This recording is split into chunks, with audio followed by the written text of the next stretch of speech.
Assalamualaikum warahmatullahi wabarakatuh. Waalaikumsalam Waalaikumsalam warahmatullahi warahmatullahi wabarakatuh. Hari wabarakatuh. ini saya akan mempresentasikan makalah yang berjudul Penyusunan Alat Penilaian Hasil Belajar.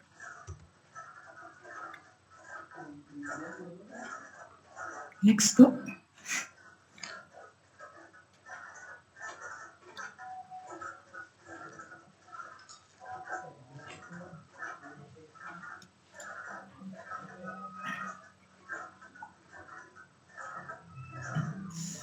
Konsep dasar penilaian hasil belajar.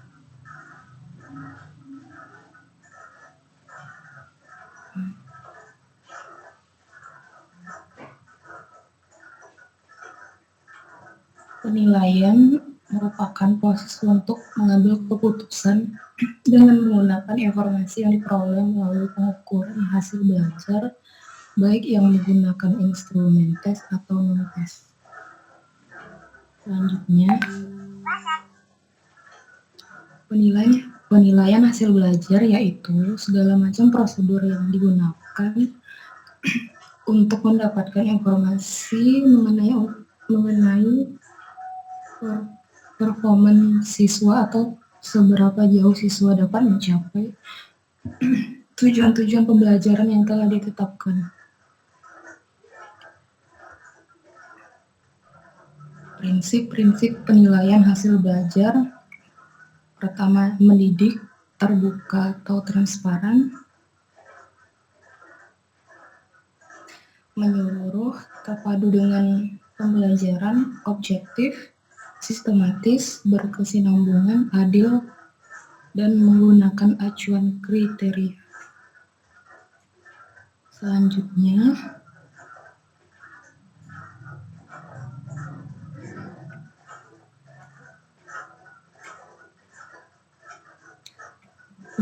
fungsi penilaian hasil belajar.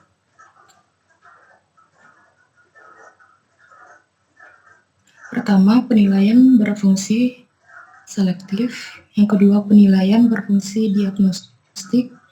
Penilaian berfungsi sebagai penempatan. Penilaian berfungsi sebagai pengukur keberhasilan.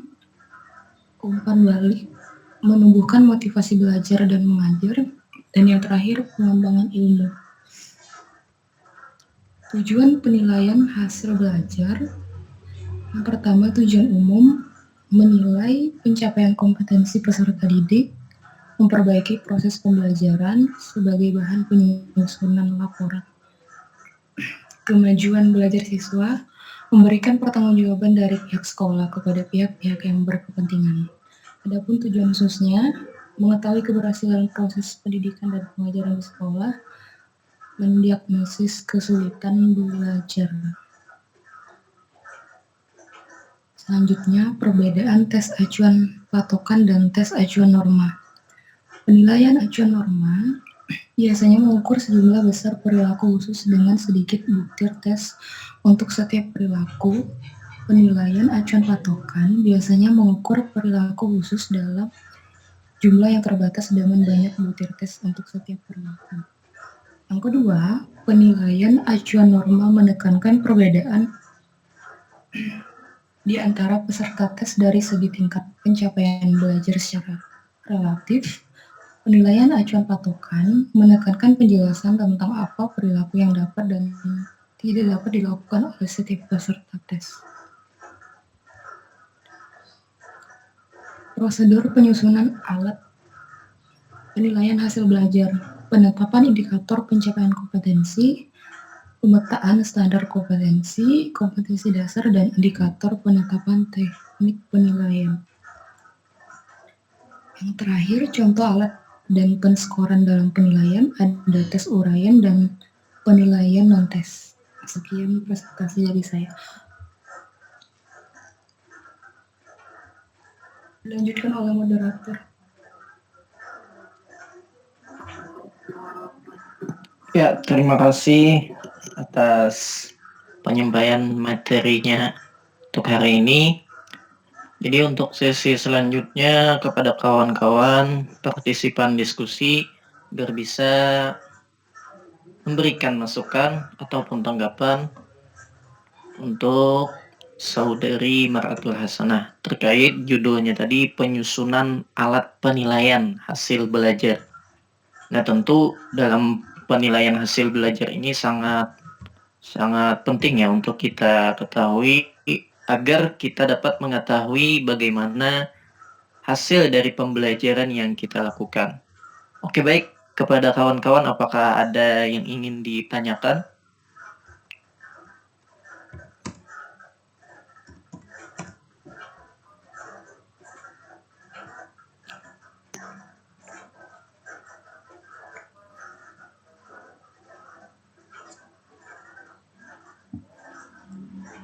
Halo, suara saya ada? Oke. Apakah ada yang ingin dikonfirmasi ataupun ditanggapi terkait isi makalahnya?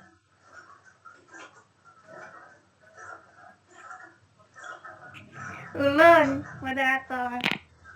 Oh ya, silahkan Saudari Rahmah Faradina.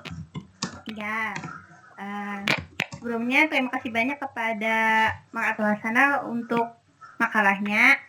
Assalamualaikum warahmatullahi wabarakatuh. Waalaikumsalam. Yang ingin saya tanyakan di halaman 9 pada makalah Mar'atul Hasanah. Silakan dibuka. Ya. Di situ ada yang tabel nomor 2 yang mengenai penetapan apa itu ya tadi? Penetapan standar kompetensi dan lain-lain. Nah, pertanyaan saya, bagaimana menentukan, silahkan dicatat, bagaimana menentukan kriteria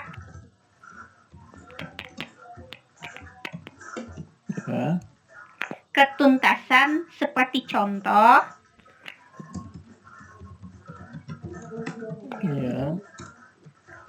pada tabel di halaman 9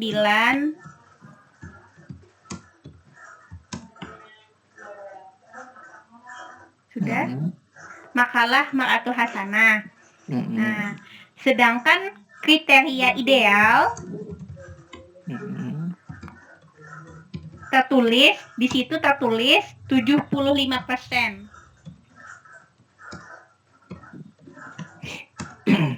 Sudah? Sedangkan di dalam contoh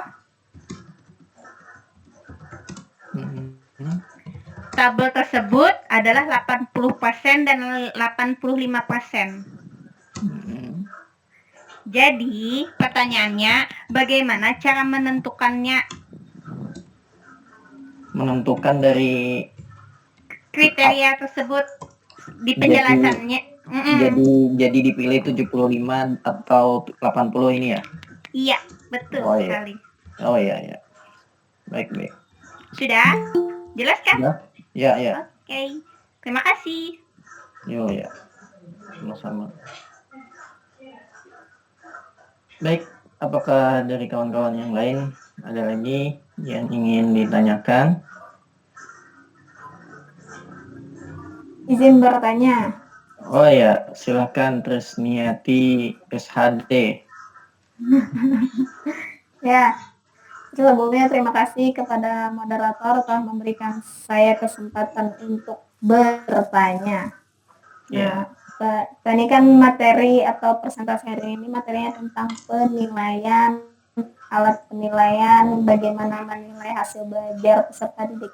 Yang menjadi pertanyaan, bagaimana kita melakukan penilaian hasil belajar untuk pembelajaran daring? Karena hampir kebanyakan para guru itu kan cuma ngasih tugas tertulis kan. Jadi bagaimana caranya supaya memaksimalkan 3 ranah kognitif, afektif, dan psikomotorik? Terima kasih. Sama-sama. Bisa dipahami? Insya Allah bisa dipahami. Ya, terima kasih. Ya, sudah ada 2 pertanyaan, mungkin satu lagi kalau ada.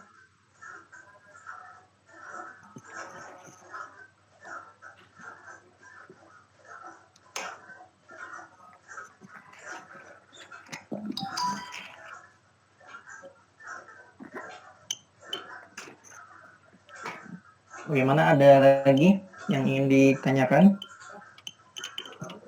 Mungkin satu lagi baru kita tampung dulu. Baru nanti kita akan buka sesi pertanyaan kedua.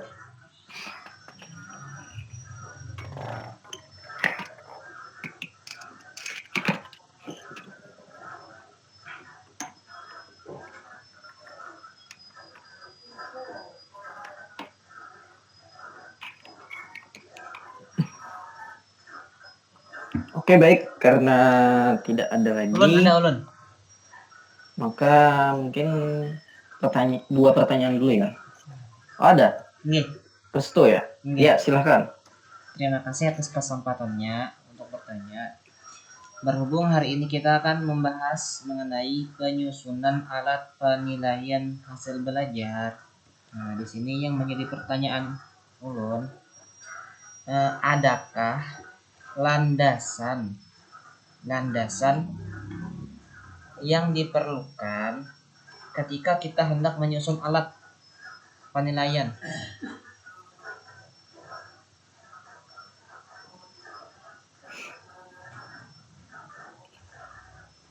Ya. Iya. Ada lagi? Ya, itu aja. Oh ya. Mungkin pertanyaannya seperti ini ya. Saya ulang. Apakah ada kriteria ataupun landasan yang harus kita pertimbangkan ketika menyusun alat penilaian? Mungkin seperti itu ya maksudnya. Itu. Oh iya, baik. Karena ada 3 pertanyaan sudah, maka kita persilahkan kepada pemateri untuk menanggapi terkait pertanyaan-pertanyaan yang ditanyakan tadi. Yang pertama dari saudari Rahmah Paradina, dia menanyakan pada halaman 9, di situ ada disebutkan di dalam tabel itu untuk kriteria penilaian itu ada 75%, sedangkan di dalam contoh tabel juga ada 80% dan 85%. Nah, jadi untuk pertanyaannya, bagaimana menentukan kriteria ketuntasan sebagaimana contoh di tabel halaman 9? Lalu selanjutnya dari Trisniati SHD, pertanyaannya bagaimana melakukan penilaian pada saat pembelajaran daring saat ini, yang mana penilaian itu mencakup 3 ranah, yaitu kognitif, afektif, dan psikomotorik. Dan yang terakhir dari saudara Restu, adakah landasan yang diperlukan ketika menyusun alat penilaian ini? Mungkin silakan kepada Maratul Hasanah untuk menjawab yang mana yang bisa dijawab terlebih dahulu.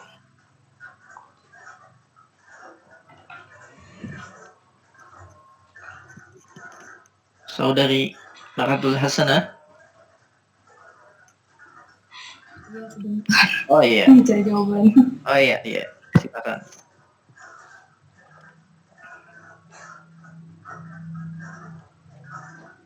Ya, sembari menunggu pemakalah menjawab, bagi kawan-kawan yang lain mungkin nanti ada yang ingin menambahkan agar dipersiapkan ya untuk memberikan tambahannya.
saudari?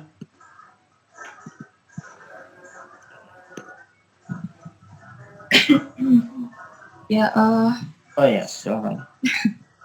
saya akan mencoba menjawab pertanyaan dari Krisniati. Oh ya.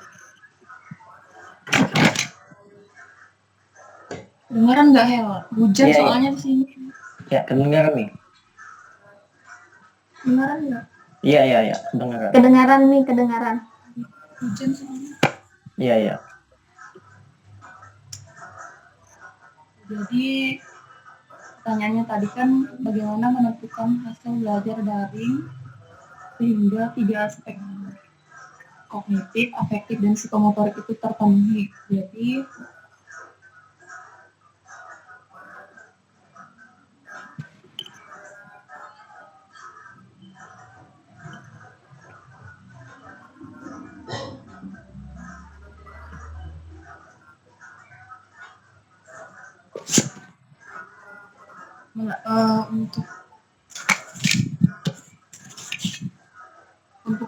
untuk aspek kognitif itu bisa dilakukan dengan evaluasinya dengan tes lisan, tes tertulis atau observasi. Untuk ranah afektif itu bisa dengan tes tertulis, tes skala sikap, atau pemberian tugas atau observasi. Dan yang terakhir untuk psikomotorik itu bisa dengan evaluasi, jenisnya tes tindakan, observasi, dan tes lisan. Bagaimana nih ya? Oke, baik. Mungkin itu jawaban dari pemateri. Lalu kita buka dulu kepada kawan-kawan, mungkin ada yang ingin menambahkan. Sebelum nantinya saya tanyakan lagi kepada penanya.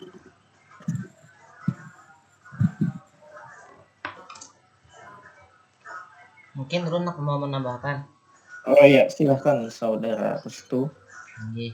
Terima kasih atas kesempatan yang diberikan oleh moderator ya, untuk mencapai ketuntasan pada 3 ranah tersebut. Tentunya kan sebelum kita menentukan penilaian yang ingin dibuat, ingin disusun alatnya itu berpatokan pada tujuan pembelajaran kita.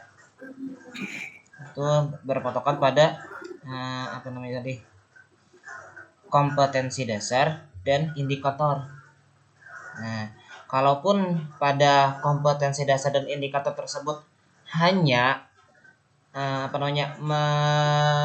diinginkan 2 ranah, misalkan ranah kognitif dan afektif, nah maka ranah psikomotor itu tidak perlu dimuat pada penyusunan alat penilaian. Itu kan yang sebelum kita membuat itu. Kalau pada masa daring ini memang kita ini sedang darurat lah, sulit rasanya untuk agar alat itu objektif. Contoh, misalkan ini ketika kita ada tes itu secara daring, misalkan menggunakan Google Form, apakah murid-murid yang di rumah itu mengerjakan tanpa buku atau membuka buku? Nah, kita tidak tahu kan. Gitu. Yeah. Meskipun dibilang jangan buka buku, masih ada kemungkinan anak-anak atau mahasiswa di rumah itu membuka buku ketika ujian dengan Google Form. Gitu. Terus lagi dengan lisan atau secara video call. Misalkan menghafalkan secara langsung atau menyebutkan secara langsung, banyak cara-cara untuk menghafal itu sambil melihat. Contohnya kalau kita sering buka Instagram, itu ada trik-trik yang dibagikan oleh kawan-kawan di Instagram, bagaimana sih caranya menghafal itu mata natap kamera cuman lancar. Ternyata kertasnya dilubangi ya. Misalkan ada HP, kertasnya dilubangi di sini, ada kertas di sini. Kita membaca seakan-akan kita itu melihat kamera. Nah, itu kan rasanya sulit. Nah, ada aja akal-akalan yang dibagikan untuk anak-anak untuk apa nih di media sosial pada zaman sekarang. Terus untuk untuk psikomotor, misalkan praktek berwudu, nah, itu bisa dibuatkan video ataupun biasanya anak-anak untuk kelas SD itu disuruh membantu orang tua di rumah, misalkan menyapu rumah atau mencuci piring. Apakah itu sekadar di video aja atau kayak memang itu yang dilakukannya? Nah, kita tidak tahu kan, gitu. Nah, jadi menurut ulun kalau secara dari ini sulit rasanya untuk menentukan apa nih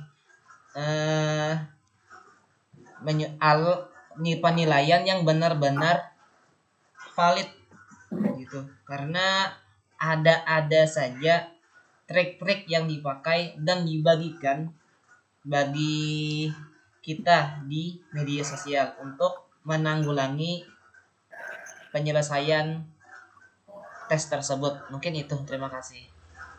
Ya, terima kasih atas tambahannya, sangat luar biasa, menambah wawasan juga ya kita terkait trik-trik tadi, bagaimana caranya untuk memudahkan menghafal dan lain sebagainya. Mungkin ada tambahan lagi dari kawan yang lain?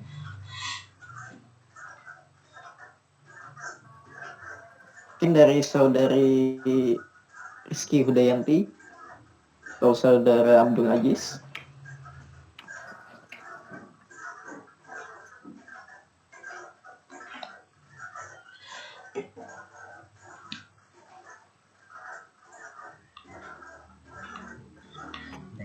Oke, baik, kalau tidak ada kita kembalikan kepada penanya Trisniati SHD. Bagaimana tadi dengan jawaban pemakalah serta tambahan dari saudara Restu? Iya, terima kasih penjelasannya sangat jelas sekali, bisa mudah dimengerti maksudnya, dan informasi yang bertambah dengan infonya trik-trik itu ya, karena banyak tidak hanya di Instagram saja yang membagikan tips-tips tersebut, bahkan di Twitter sendiri lebih parah tipsnya, bahkan ada yang dengan mudah kalau guru memberikan tugas meringkas atau tulis tangan itu juga ada triknya. Ya, terima kasih. Nah, karena itu timbul pertanyaan nih. Silakan. Apa ya? Nah, jadi bagaimana cara kita menanggulangi hal-hal tersebut? Itu kan kayak penyimpangan sikap ya untuk peserta didik. Bagaimana kita tuh mengarahkan mereka untuk supaya jujur, bertanggung jawab, dan walaupun tugas itu menurut mereka berat, tapi tetap dikerjakan sebagaimana mestinya. Terima kasih. Oke, baik. Tanggapan yang sangat luar biasa. Mungkin kita sedikit membahas dulu bagaimana kawan-kawan yang lain, apakah ada yang ingin menanggapi terkait bagaimana cara kita meningkatkan kepercayaan siswa, baik itu dari segi kejujurannya, dari segi sikapnya yang mungkin tadi ada yang ketika mau menghafal itu ditempelkan di depannya kertas gitu. Jadi bagaimana cara kita menanggulangi tersebut? Mungkin kita sambil sharing di sini ya. Bagaimana kawan-kawan?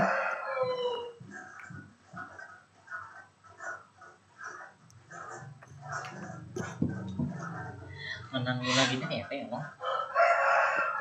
mungkin di sini saya mencoba mengulas terkait pertanyaan Nia tadi juga. Bagaimana cara kita melakukan penilaian pada saat daring ini? Tentu tadi sudah disampaikan oleh kawan-kawan itu dengan dengan cara yang siswa yang mungkin kita tidak bisa bagaimana kita melihat realnya siswa itu apakah dia memang betul-betul menghafal atau tidak. Nah, tentu kita juga harus di sini melakukan interaksi kepada orang tua si murid. Nah, di mana fungsi orang tua di sini ialah membimbing anak belajar di rumah. Nah, artinya ketika kita ingin melakukan penilaian, baik itu kognitif, afektif, maupun psikomotor, maka kita perlu bantuan orang tua di rumah. Kenapa? Karena orang tualah yang ada di samping anak tersebut, di mana orang tua bisa melihat bagaimana cara belajar siswa itu di rumah, atau bagaimana dia mengerjakan tugas-tugasnya di rumah. Nah, tentu itu ada pola asuh di situ dari orang tua, di mana orang tua berkewajiban untuk membimbing anaknya. Nah, dari situlah mungkin kita bisa menilai bagaimana apakah siswa tersebut sudah semaksimal mungkin melakukan pembelajaran yang kita lakukan sebagai guru. Nah, oleh sebab itu maka di sini harus kita menjalin interaksi terlebih dahulu kepada orang tua. Beda dengan kalau misalkan di kelas secara langsung, tentu kita sebagai guru yang secara langsung melihat bagaimana pembelajaran yang dilakukan oleh siswa sendiri. Nah, terkait penyimpangan sikap tadi yang ada yang tidak jujur dan sebagainya, tentu di sini kita harus menanamkan dulu ya. Selain menanamkan juga kita sebagaimana minggu yang lalu kan kita sudah mengidentifikasi bagaimana perilaku dan kebutuhan siswa tersebut. Nah, mungkin dari situ kita bisa menilai dan memberikan motivasi maupun penekanan terhadap tugas yang kita berikan. Sebagai contoh, misalkan kita menginginkan siswa itu hafal surah Al-Ikhlas misalnya. Nah, mungkin kita berikan gambaran bagaimana cara mudah untuk menghafal, terutama bagaimana cara mudah untuk menghafal tersebut. Kita beri tips-tipsnya. Nah, lalu ketika kita berikan tips tersebut, maka langsung kita praktekkan kepada peserta didik kita. Nah, mungkin dari pemberian motivasi ataupun tips tersebut, mungkin kita bisa menumbuhkan kepercayaan diri anak didik kita. Karena kalau misalkan kita memberikan motivasi, memberikan arahan, bimbingan, nah mungkin saja nanti peserta didik itu sendiri bisa bisa melakukan sedikit demi sedikit apa yang kita sampaikan. Artinya di sini kita harus menumbuh kembangkan dan selalu memberikan motivasi. Mungkin seperti itu.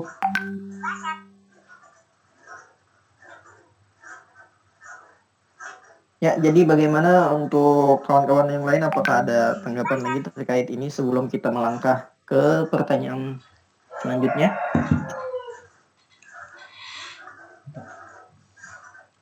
Oke, kalau tidak ada lagi, kita lanjutkan untuk pertanyaan saudari Rahmah Pradina dan Restu Ananda. Silakan kepada Maratul Hasanah untuk menjawab yang mana ya? Nah, saya akan menjawab pertanyaan dari Rahmah Pradina. Oh ya, silakan. Jadi yang ditanyakan tadi di makalah halaman 9 Ya. itu kriteria ketuntasan ideal indikatornya itu kan 75%. Terus contohnya di situ 85%. Itu yang ditanyakan bagaimana menentukan kriteria ketuntasan. Jadi di makalah itu bisa dilihat lagi, saya bacakan ulang ya. Setelah menjabarkan kompetensi dasar, kedengaran nggak itu? Iya, kedengaran. Setelah menjabarkan kompetensi dasar menjadi beberapa indikator, maka langkah selanjutnya adalah menetapkan kriteria ketuntasan setiap indikator. Rentang persentase kriteria ketuntasan setiap indikator adalah antara 0% sampai 100%. Kriteria ketuntasan ideal untuk masing-masing indikator adalah 75%. Nah, maksud dari kriteria ketuntasan ideal itu maksudnya adalah kriteria ketuntasan ideal itu maksudnya target ketuntasan secara nasional diharapkan mencapai minimal 75%. Jadi angka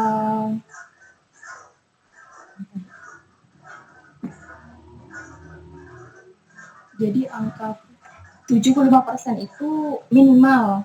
Jadi kalau lebih dari itu dipersilahkan atau diperbolehkan. Di sini sudah jelas ditulis. Namun satuan pendidikan dapat menetapkan kriteria atau tingkat pencapaian indikator apakah 50%, 60%, atau 70%. Sudut pandang yang digunakan dalam penetapan adalah tingkat kemampuan akademis peserta didik, kompleksitas indikator, dan daya dukung pendidik, serta ketersediaan sarana dan prasarana. Jadi, contoh yang saya buat di sini,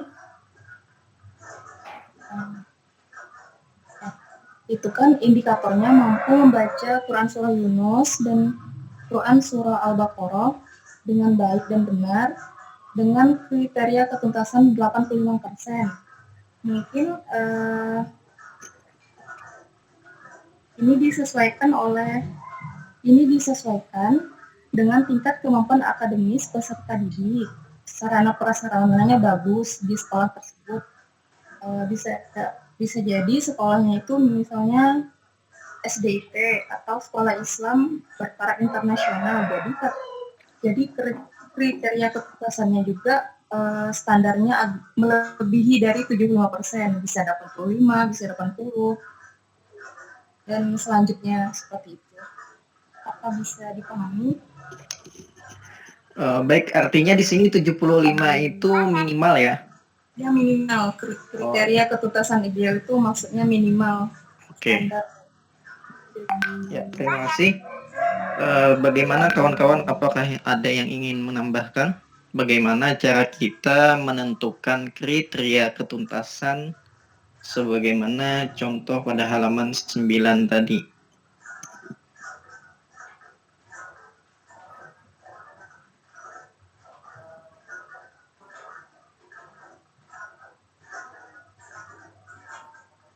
Dari kawan-kawan bisa untuk menambahkan jawaban dari pemateri tadi.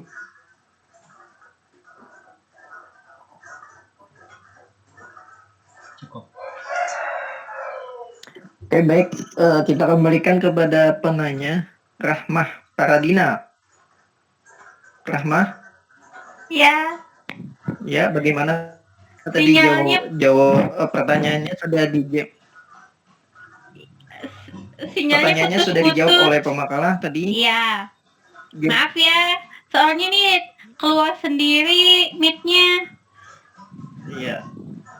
Tapi apakah jawabannya tadi sudah didengar? Ya. Ya, Sudah ya. ya, jelas ya? Iya, iya, Oke, iya, baik. iya. Terima Oke, kasih. makasih. Ya. Baik, pemakalah, ada satu pertanyaan lagi dari Restu. Tadi pertanyaannya, adakah landasan yang diperlukan ketika menyusun alat penilaian tersebut? Mungkin bisa dijawab dulu. Ya, untuk pertanyaan Restu, di sini yang mendasari atau landasan dari penyusunan hasil belajar itu ada landasan filosofis.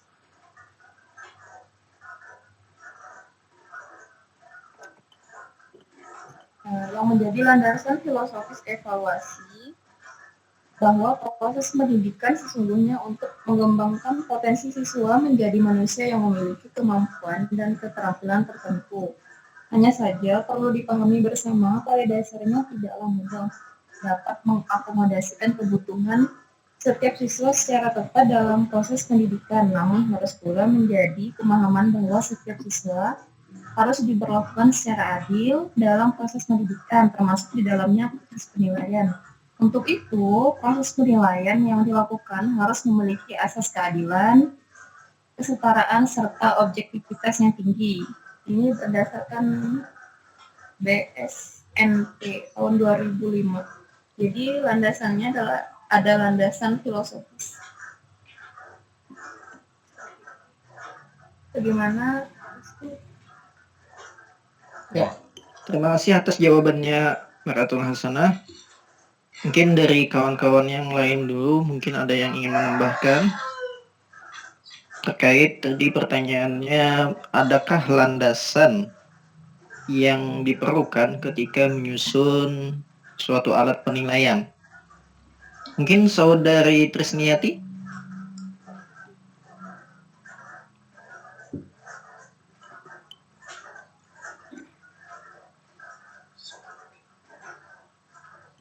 Tampaknya lagi memikirkan ini, saudari Trisniati. Ya, kami tunggu ya.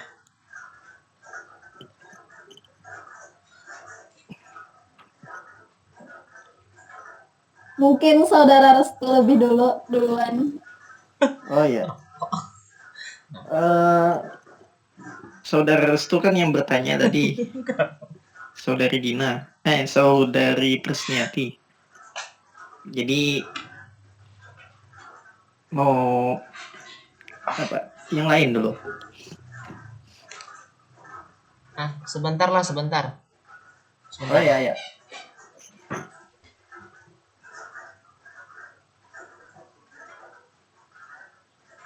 Bisa diulangi pertanyaannya, saudara moderator?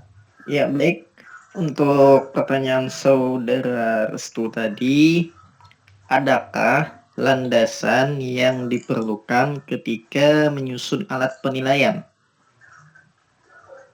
Artinya di sini mungkin pertimbangan ya, atau hal-hal yang perlu kita perhatikan dalam menyusun alat penilaian.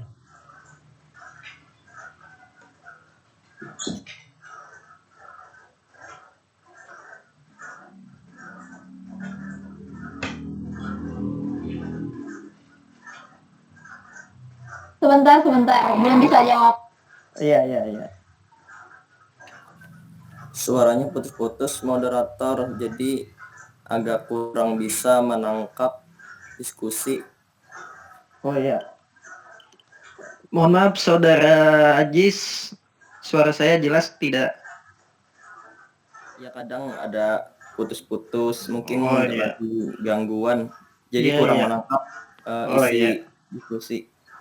Baik, tadi begini saudara Abdul Aziz, tadi ada pertanyaan dari Restu, adakah landasan yang diperlukan ketika menyusun alat penilaian? Mungkin nanti saudara Aziz mau menambahkan, dipersilahkan.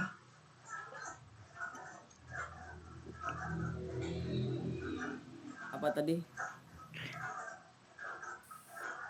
Pertanyaannya, adakah landasan yang diperlukan ketika menyusun alat penilaian? Landasan yang diperlukan ya ketika menyusun alat penilaian. Landasan yang diperlukan ketika menyusun penilaian. Iya, betul sekali. Ya, tunggu memikirkan. Iya, silakan. Saudara moderator izin menambahkan. Oh ya, silahkan saudari Trisniati yang ditunggu-tunggu ini. Tadi ya memikirkan. Oke. Iya. Suara aman? Suara kedengaran? Iya, aman. Mohon maaf tadi ada sedikit keributan. Iya. Jadi landasan apa saja yang harus dilakukan untuk melakukan Sebentar.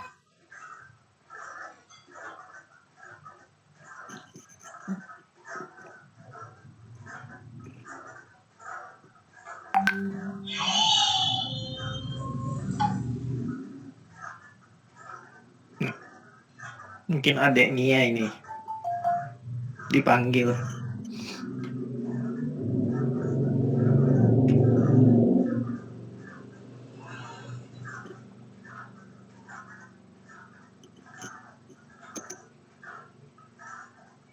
Mungkin dari partisipan yang lain dulu, ada yang ingin menambahkan?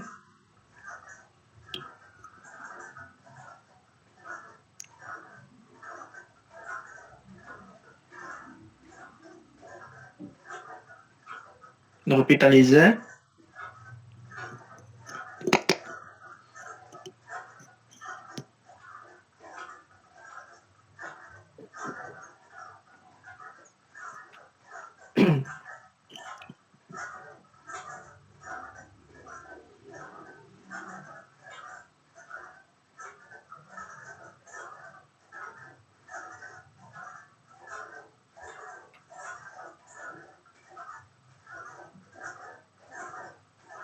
Ya, mohon maaf, ada iklan sedikit.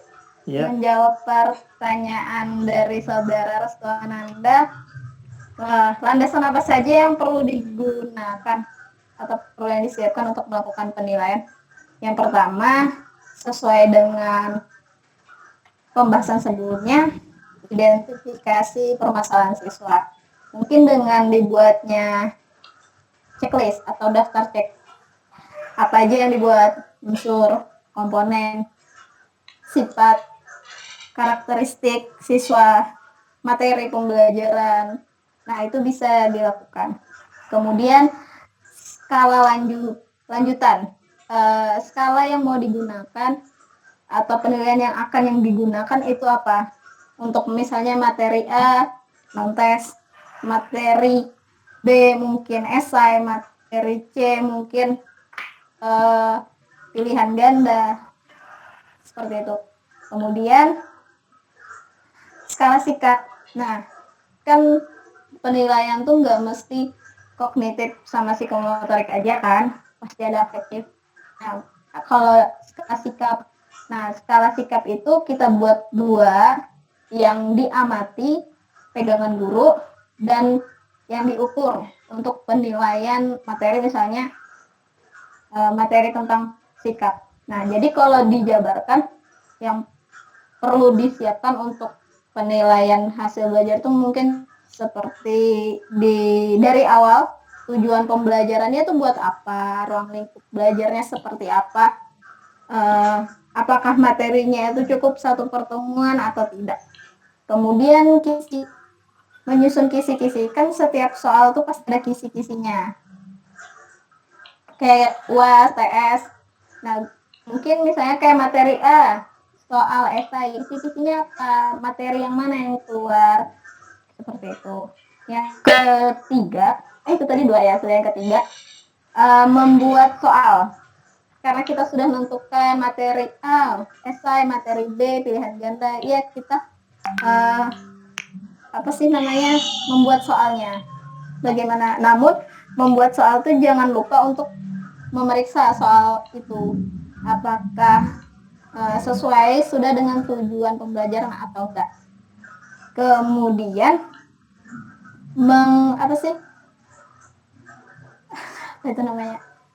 mengurutkan tipe-tipe soalnya seperti apa. Mungkin pertemuan pilihan gandanya berapa persen, esainya berapa persen, seperti itu. Baru setelah itu petunjuk pengerjaan soal. Itu kan sangat diperlukan. Kadang kan siswa dapat soal, Bu, ini ngerjakannya gimana, Pak? Ini ngerjakannya gimana. Jadi dalam penilaian atau soal yang mau dilakukan, itu harus ada petunjuk pengerjaannya. Baru yang terakhir eksekusi, uji coba penilaian itu. Kalau soal ya soal, kalau praktek ya praktek. Dan guru tuh harus juga ada pegangan yang berhubungan dengan skala sikap tadi, mengamati. Habis itu pegangan kunci jawaban. Ya, mungkin itu saja yang bisa dapat saya sampaikan. Apabila salah kurangnya mohon dimaafkan. Terima kasih. Ya. kami ucapkan terima kasih kepada saudari Nia SHD. Selanjutnya mungkin dari saudara Ajis, mungkin ada tambahan.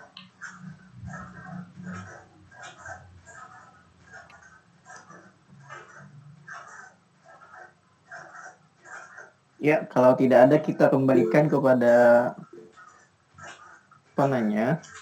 Bagaimana saudara Restu atas jawaban pemakalah tadi dan Trisniati? Iya. Terima kasih banyak atas jawaban dari pemakalah. Itu menunjukkan adanya landasan filosofis. Terus dari saudari Trisniati, apa-apa saja yang perlu kita perhatikan lah ketika ingin menyusun suatu alat tes. Nggih, sangat bermanfaat dan membantu sekali. Terima kasih banyak. Sama-sama. Ya, mungkin untuk pertanyaan sudah habis. Apakah ada lagi dari kawan-kawan yang ingin menanggapi?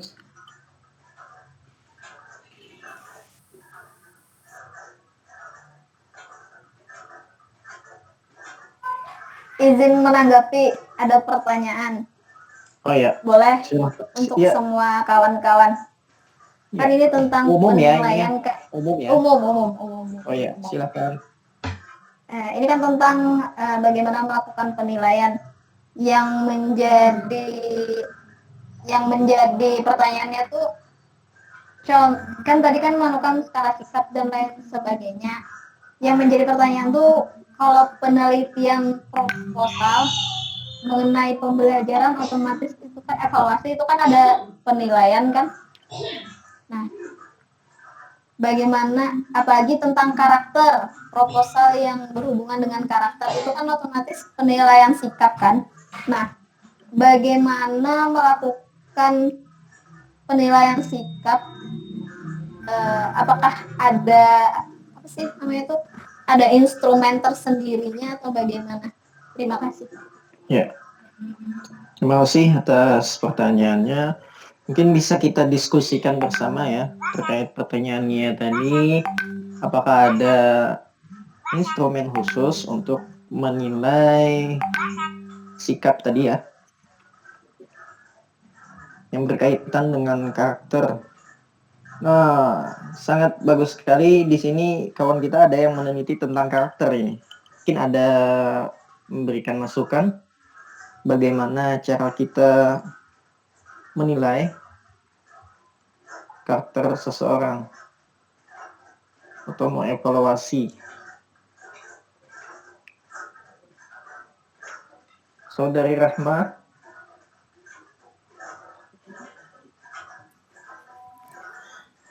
Sedikit menambahkan boleh? Oh ya, silahkan. Boleh banget. Cara mengetahui karakter orang lah, khususnya waktu pembelajaran daring. Menurut ulun itu sangat sulit. Karena karakter di media sosial, meskipun itu Google Meet ataupun Zoom ataupun yang lain, itu tidak semestinya mencerminkan bagaimana orang itu. Nah, apalagi hanya beberapa kali pertemuan, misalkan 1, 2, atau 3 kali saja. Tentunya perlu lebih dari itu. Nah, untuk kita menilai karakter seseorang, mungkin sekitar 3 lebih lah, 5 kali mungkin, atau berapa lebih.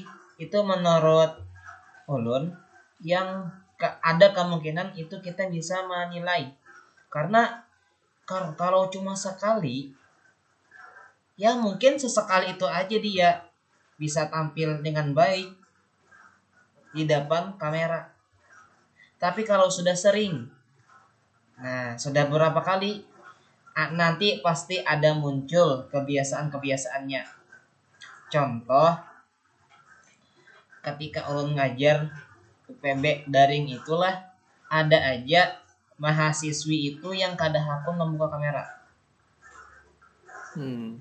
Nah, ada aja mahasiswi yang waktu buka kamera itu masih pakai mukena. Apakah pakai mukena itu untuk belajar ataukah nunggu-nunggu. Hmm. Nah, Hmm. itu kan sementangnya jam 7. Biasanya karena males bangun sih. Nah, Iya, mungkin biasanya kan jam Salah satunya. 6.40 atau jam 7 paling landung mulai UPB itu. Paling kadang jam 6.40 sampai 7 mulailah ada aja toh. Iya. Nah, itu ada nang disuruh waktu ulun waktu awal absen tuh silakan buka kameranya dulu, lambat membuka. Nah, itu kan bisa kita apa namanya nih, kita ada kemungkinan oh kakak akan ya orangnya ini kira-kira belum pakai kerudung. Nah, terus ada aja yang kuliah itu pakai baju kaos. Bahkan lah ketika ulun tes lisan gitu, video call tes lisan, lawan itu kan udah middle test nih, masih aja pakai bajunya baju kaos. Oh, di mana ini? Ya, mungkin itu kebiasaan sendiri lah yang mungkin kita kada apa namanya kada mengharuskan dia memakai, cuman itu dari pribadi orang sendiri kan, itu bagaimana cara dia menghargai ketika dia belajar, itulah menurut ulun. Nah, jadi mungkin perlu beberapa kali hingga kita itu tahu bagaimana karakter orang. Kalau cuma sekadar sekali atau 2 kali itu kayaknya hampir tak mungkin. Itu Bang menurut ulun. Ya. Apalagi video kayak gini. Ya, terima kasih, mungkin itu aja. Ya. Terima kasih atas tanggapannya. Mungkin dari kawan-kawan yang lain ada yang menanggapi. Iya, Ah, sedikit Iya. menanggapi. Silahkan. Halo, Ya, halo. Bisa. bisa didengar? Ya, bisa. Bisa didengar lah. Ya, lanjut Jess. Bisa. Ya. Jadi kan tadi pertanyaannya tadi mengenai apakah ada cara atau dalam menggali data mengenai karakter, apakah ada instrumennya Ya. untuk mengetahui sikap atau karakter yang ingin kita gali. Sebenarnya pada kurikulum 2013 ini untuk penilaiannya itu kan ada 3 ranah domain itu yang dinilai. Bisa didengar masih? Ya, masih.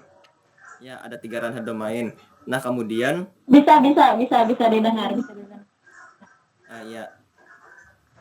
Kemudian kadang penilaiannya itu didapatkan dari soal-soal tes tertulis seperti pilihan ganda, karena pada saat penilaian itu kadang saya ada kan setelah PTS atau setelah ujian semester itu ada penilaian per KD dan per KI. Misalkan soal-soal kan kami ada perkumpulan KKG, nah guru-guru agama. Nah, di situ biasanya membuat soal yang sudah disepakati, kemudian soal nomor-nomor berapa saja yang mengarah kepada ranah domain kognitif, kemudian soal-soal nomor berapa saja yang mengarah kepada ranah afektif, kemudian soal-soal apa saja yang mengarah kepada psikomotorik. Nah, jadi untuk penilaiannya itu dengan menggunakan tes tertulis, yaitu dalam bentuk pilihan ganda. Nah, mungkin bisa juga seperti itu nantinya pada saat penelitian untuk menggali karakter siswa, bisa dengan cara membuat instrumen atau pertanyaan yang bisa menggali karakter dari subjek yang ingin kita teliti. Karena pada kurikulum 2013 sih dalam penilaiannya kan ada 3 ranah ya tadi, untuk menggali data mengenai kognitif siswa, afektif dan psikomotorik siswa itu di dalam soal pilihan ganda dan ulangan itu, karena sudah disusun per KD kan, misalkan 3 soal nomor 3 ini termasuk termasuk apa itu, termasuk domain apa, ini ada susunannya itu di setiap apa, di setiap soal itu.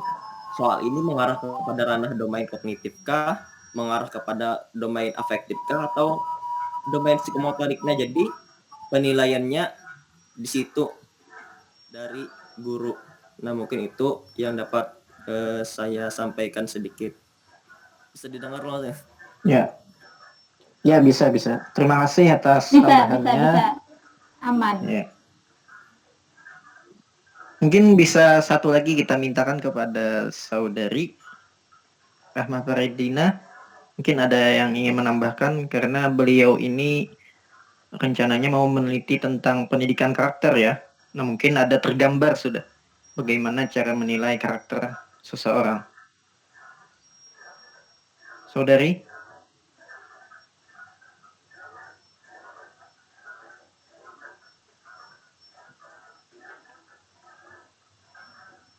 Saudari Rahmah Faradina.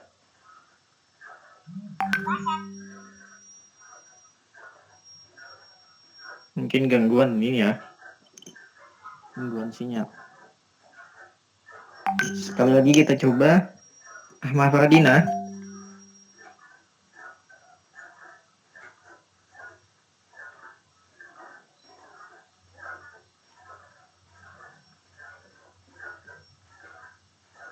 Tidak tersambung ini.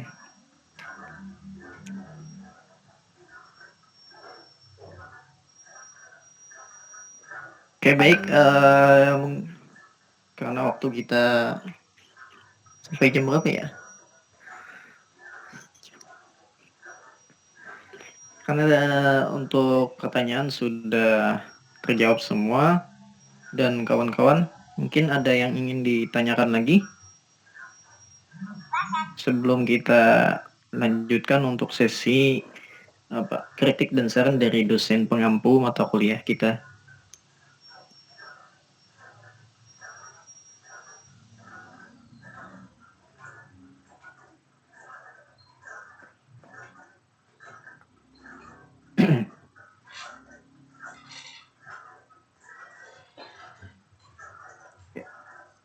Karena tidak ada lagi yang ingin ditanyakan, mungkin kita persilahkan kepada Ibu Dr.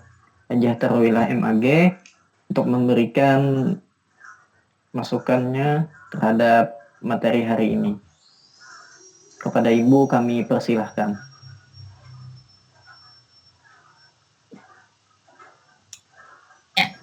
Terima kasih moderator ya Helmi yang sudah mengantarkan diskusi kita pada hari ini, dan Maratul Hasanah ya sebagai pemakalah pada hari ini. Temanya adalah tentang penyusunan alat penilaian hasil belajar. Jadi ada beberapa pertanyaan tadi dan kemudian ada beberapa tanggapan. Nah, mungkin hanya sekedar menambahkan ya. Ini menarik yang dikatakan Restu tadi ya. Apa sih landasannya? Landasan penilaian itu ya tadi yang ada cuma prinsip ya. Di makalah itu ada prinsip-prinsip, diantaranya adalah keadilan, objektif. Nah, jadi prinsip evaluasi atau penilaian itu harus objektif. Salah satunya ya kalau membahas prinsipnya. Artinya objektif itu tidak pilih kasih ya. Kemudian kalau transparan terbuka ya, objektif, kemudian apalagi tadi adil. Nah, adil ini penting ya, adil. Di antara salah satu yang sering kita lihat di sekolah-sekolah itu kan sepertinya budaya menyontek itu masih ada ya, melihat bertanya dengan teman. Nah, itu bertentangan dengan prinsip keadilan ya. Kenapa? Ya karena yang tidak belajar bisa saja nanti nilainya lebih tinggi kalau menyontek ya kan. Sedangkan yang belajar bisa saja nilainya rendah kalau ternyata yang dia pelajari itu tidak keluar di ujian ya kan. Nah, itu jadinya tidak sesuai dengan prinsip keadilan ya. Jadi itu sebenarnya harus juga diperhatikan oleh guru ya, bahwa prinsip keadilan itu. Nah, mungkin guru bisa mensiasatinya ketika tidak ujian itu harus semua materi itu harus semua terangkum dan bisa diujikan dengan proporsi yang seimbang gitu. Jadi anak-anak kan tidak merasa rugi, oh belajar ini ternyata tidak keluar seperti itu ya. Nah mengenai landasan yang ditanyakan oleh Restu, ya, barangkali yang nyata nih ya, yang jelas itu adalah yang pertama adalah landasan filosofis. Apa sih landasan filosofis? Ya, landasan filosofis bahwa penilaian itu adalah salah satu bagian dari proses pendidikan. Jadi adalah suatu hal yang pasti gitu ya. Jadi dalam komponen pendidikan penilaian itu pasti ada, tidak mungkin ditinggal ya. Nah, dalam proses pembelajaran juga seperti itu ya kan. Jadi ada kalau judul penelitian pian-pian ini tentang pembelajaran, pasti nanti rumusan masalahnya itu perencanaan, pelaksanaan, evaluasi, pasti 3 komponen itu ya kan. Evaluasi tidak mungkin tertinggal ya. Itulah landasan filosofisnya ya. Selain itu landasan filosofis yang lain bahwa manusia itu adalah makhluk yang tumbuh dan berkembang sehingga perlu dinilai ya. Makhluk yang tumbuh dan berkembang sehingga manusia itu perlu dinilai, dan juga manusia itu adalah makhluk yang berpikir ya. Kalau dalam filsafat itu manusia yang berpikir ya. Jadi karena dia berpikir, manusia itu bisa saja berubah dengan proses belajar itu.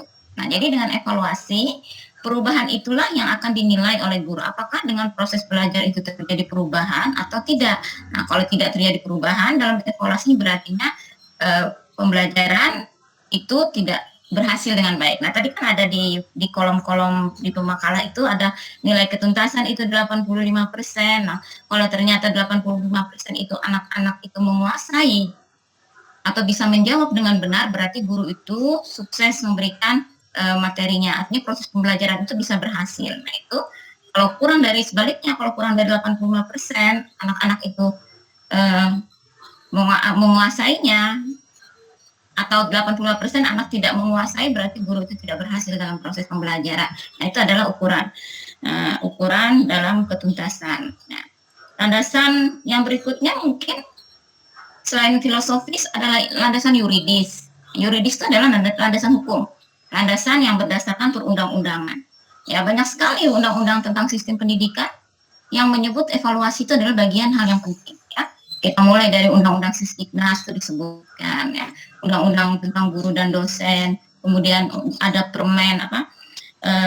Permendikbud nomor 23 tahun 2016 itu yang terbaru tentang standar penilaian hasil belajar. Ya. Kemudian dalam proses akreditasi juga nanti standar penilaian ini juga nanti hal yang harus dilihat, bagaimana outputnya ya kan, outcome-nya itu ya. Nah kemudian ya pertanyaannya tentang daring itu memang sesuatu hal yang darurat katanya Restu ya. Memang kalau daring itu kita berusaha semaksimal mungkin agar evaluasi itu objektif. Ya, jadi guru dengan segala cara mengupayakan, misalnya anak-anak harus memvideokan sendiri, ya kan? Itu adalah salah satu bagian untuk bahwa itu adalah hasil anak, dan anak-anak itu dalam proses kerjanya itu difoto gitu ya. Jadi bukan hasilnya saja yang difoto, tapi prosesnya juga. Jadi mulai mengumpulkan bahan, kalau anak-anak itu menggambar atau membuat karya, itu difoto itu adalah dalam rangka usaha untuk hasilnya itu objektif. Tapi kalau dalam perjalanannya ternyata ada bantuan dari orang lain, nah itu sudah di luar dari kemampuan guru ya. Memang banyak kelemahan-kelemahannya. Oleh karena itu sebenarnya pembelajaran daring ini adalah situasi yang darurat ya. Situasi yang darurat. Ada aspek-aspek penilaian yang tidak bisa kita lihat secara sepenuhnya, terutama tentang akhlak, ya, terutama tentang sikap seperti itu. Nah, tadi juga ada pertanyaan bagaimana menilai sikap, ya, karakter. Nah, mungkin nanti kalau kaitannya dengan tesis, kalau ada tesis tentang penilaian sikap, penilaian karakter, penilaian yang berkaitan dengan tingkah laku. Di RPP itu biasanya 3 aspek seperti katanya Ajis tadi ya. Di RPP itu memang 3 aspek itu harus ada dalam aspek penilaian ya. Jadi Aspek penilaian kognitifnya udah ada pasti. Kemudian afektif, kognitif pasti, afektif, nah itu dalam bentuk misalnya partisipasi, ya, partisipasi ketika diskusi itu kalau tatap muka. Kemudian kerjasamanya ketika diskusi itu adalah aspek afektif.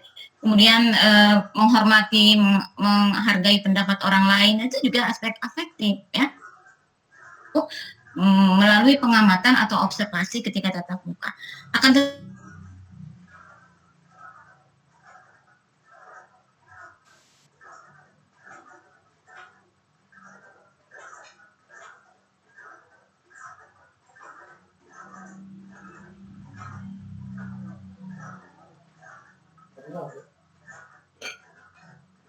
Ya.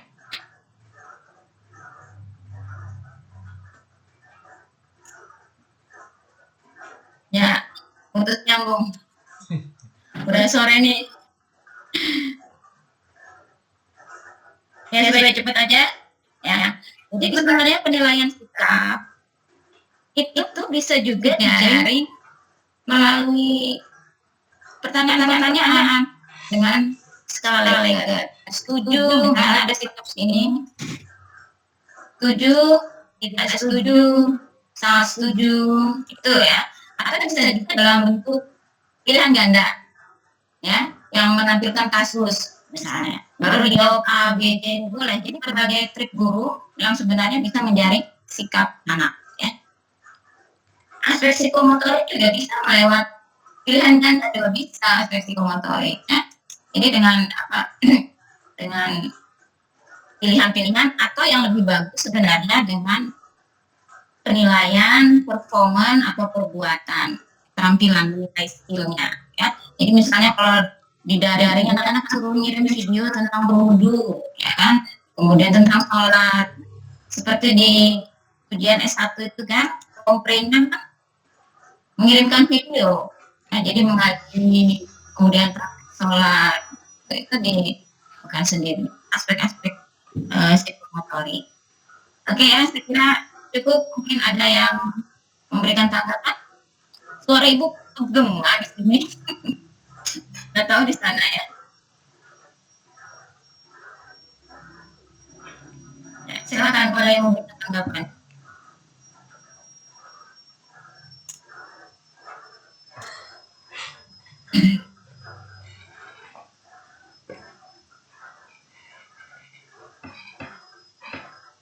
Tadi kata ini, aku tambahkan ya. Kata moderator tadi, bagaimana trik untuk meminimalkan supaya objektif ketika penilaian itu daring dengan motivasi. Nah, jadi guru motivasi anak-anak. Ayo, jujur itu berpahala, ya kan? Kalau menyontek melihat di buku itu tidak baik. Jadi dengan trik-trik, jadi setiap ulangan bisa aja diberi motivasi seperti ini. Mungkin anak bisa tersentuh. Kalau saya biasanya, kalau ujian anak-anak itu ngomong kejujuran itu pasti akan membawa kebenaran. Jadi dengan moto itu mungkin anak-anak, oh ya, biar nilainya jelek, tapi kalau dia jujur punya nilai sendiri, ya, daripada nilainya tinggi, maka pasti dari yang tidak halal. Kalau saya menganggap nyontek itu curi gitu ya, dengan anak-anak S1. Makanya kalau nggak sini gak aja. Atau ada nanti yang lisan, ya. Jadi salah satu trik adalah melihat potensi anak itu, siswa itu dengan berbagai potensi yang dimiliki. Jadi satu lisan, satu tertulis.